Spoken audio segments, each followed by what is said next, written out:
Si Twinkle. Naglalaro. Naglalaro ka nga, Rod. Nakita niya kasi pag binibidyo yan, lumalapit eh. Aper.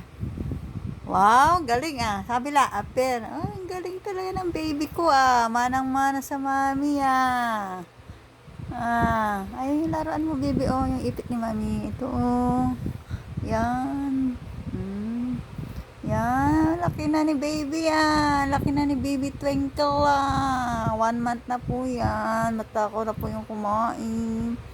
Paborito niya isda.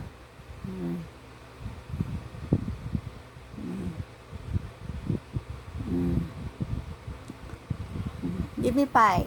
Give me 5. Twinkle. Sabi ko give me 5. Aper. Aper, bebe. Aper.